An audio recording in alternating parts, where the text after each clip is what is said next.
Hello, my name is Austin Habish, the founder of Think Catholic, and you're listening to the Summa podcast, where we study St. Thomas Aquinas' Summa Theologiae in a way simple and insightful for anyone to understand.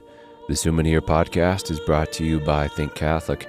Taking 2 questions of the Summa a day, we'll seek to summarize St. Thomas's responses, discovering the brilliance of Aquinas and his Catholic faith is day 261.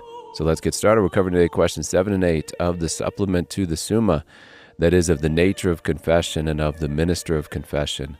The translation that I always use in these podcasts is the one generously provided to me by Ave Maria Press, the 5-volume set translated by the Fathers of the English Dominican province, which you can now get at a discounted price from Ave Maria Press's site by typing in the code SUMMA10. And so here we go.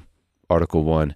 Whether Augustine fittingly defines confession, that definition is the following: that confession lays bare the hidden disease by the hope of pardon. And this includes all the relevant aspects of making a confession. Sins are laid bare to the priest so that the priest can know and absolve them.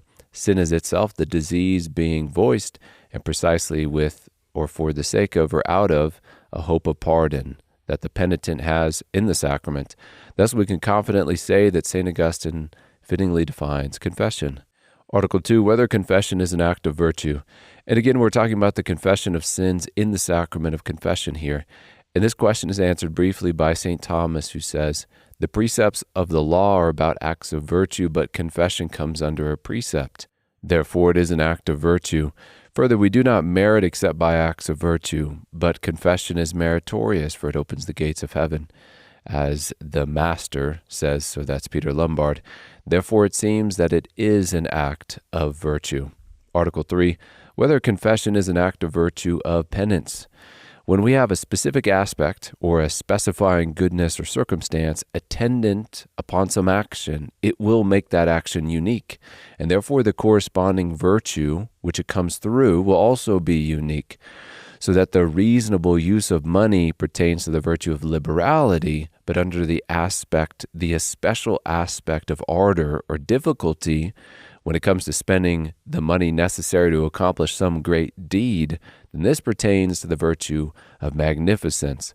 So to hear confession of what is true in ordinary circumstances or in court is going to correspond to different virtues than the confession of sin in the confessional, since we have here a unique kind of confession, and thus corresponding to unique virtue, which is penance, the undertaking of that which is requisite or expedient in the extermination of sin. St. Thomas says here, confession made in a court of justice belongs to the virtue of justice rather than to truth. In like manner, the confession of God's favors and praise of God belongs not to truth but to religion. And so to the confession of sins in order to receive pardon for them is not the elicited act of the virtue of truth, as some say, but of the virtue of penance. And with that, we move to question 8 of the Minister of Confession, Article 1, whether it is necessary to confess to a priest. In brief, by St. Thomas, the absolution of the penitent, for the sake of which he makes his confession, is imparted by none but priests to whom the keys are entrusted. Therefore, confession should be made to a priest. Further, confession is foreshadowed in the raising of the dead Lazarus to life. Now our Lord commanded none but the disciples to loose Lazarus. Therefore, confession should be made to a priest. Article 2, whether it is ever lawful to confess to another than a priest. And one might be surprised by Aquinas' response here. Now, although none other than the priest can, through the power of the keys, through the ministry of the church, loose a man of his sins in the confessional, St. Thomas still recommends in dire necessity that a man in mortal sin seek to elicit a perfect act of contrition in himself and confess his sins to another in sorrow and repentance. And although I have never heard this advice before, nor have I found it in the Council of Trent, nor in current canon law, I do think it's reasonable, because God can, through contrition, quickened by charity, loose a man of his sins, as we have described in many of our previous episodes. Article 3, whether outside a case of necessity, anyone who is not a priest may hear the confession of venial sins. Scripture says, as James 5:16, therefore confess your sins to one another and pray for one another, that you may be healed. The prayer of a righteous man has great power and its effects. A man through venial sin does not cast himself out of the body of Christ and thus does not need the sacrament of confession to return to that body. He's still in that body. St. Thomas responds to this article in the following words: "By venial sin man is separated neither from God nor from the sacraments of the Church, wherefore he does not need to receive any further grace for the forgiveness of such a sin, nor does he need to be reconciled to the Church. Consequently, a man does not need to confess his venial sins to a priest." Article 4, whether it is necessary for one to confess to one's own priest. Now, canon law states today, every member of the Christian faithful is free to confess sins to a legitimately approved confessor of his or her choice, even to one of another rite. But in Aquinas' day, it looks like one was to confess to one's own territorial priest, the pastor or parochial vicar who is operating in their local parish territory. In the sense that one ought to be obedient to church law, then this does make sense, although this law doesn't appear to have remained into our current day. Article 5, whether it is lawful for anyone to confess to another than his own priest in virtue of a privilege or a command given by a superior. This question is asking whether a layman, through the permission of the bishop, can confess his sins to another priest than the one assigned to him, to the juridical priest or the priest who exercises jurisdiction over him or her. And the answer to this question is yes, as Aquinas says briefly. He that can perform the actions of an order can depute the exercise thereof to anyone who has the same order. Now a superior such as a bishop can hear the confession of anyone belonging to a priest's parish, for sometimes he reserves certain cases to himself, since he is the chief rector.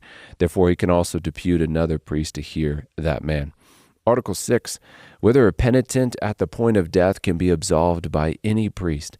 Aquinas admits here the precept to only confess one's sins to one's priest is only an ecclesiastical law, which in dire necessity a higher law is going to take precedence, such as we see in 1 Timothy 2:4, God our Savior, who desires all men to be saved and come to the knowledge of the truth.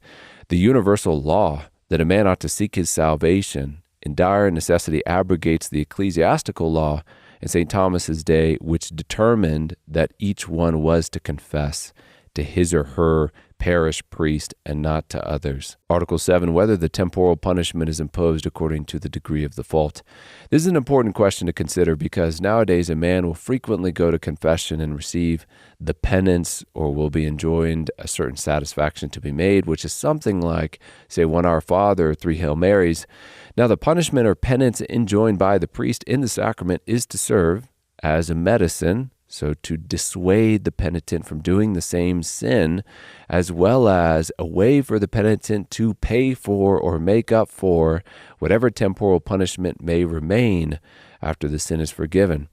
As far as the remedy is concerned, a young man may get a harsher penance for lust or the like than an older man, since this battle is more fierce among the young. When it comes to making up for past faults, the penance should correspond to the grievousness of the sin, unless it is considered by the priest that the greatness of contrition diminishes the necessity of a severe penance. Allowing St. Thomas to describe this last point in his own words and bringing our episode to a close, he writes, in consideration of the debt, in this way the quantity of the punishment corresponds radically to the quantity of the fault. Yet the more there is remitted by the first of those things which are of a nature to remit punishment, the less there remains to be remitted or paid for by the other, because the more contrition remits of the punishment, the less there remains to be remitted by confession. And with that, we come to the close of another episode. We have just finished covering questions 7 and 8 of the supplement to the Summa, that is, of the nature of confession and of the minister of confession. My name is Austin Habish with Think Catholic, and I cannot wait to see you tomorrow.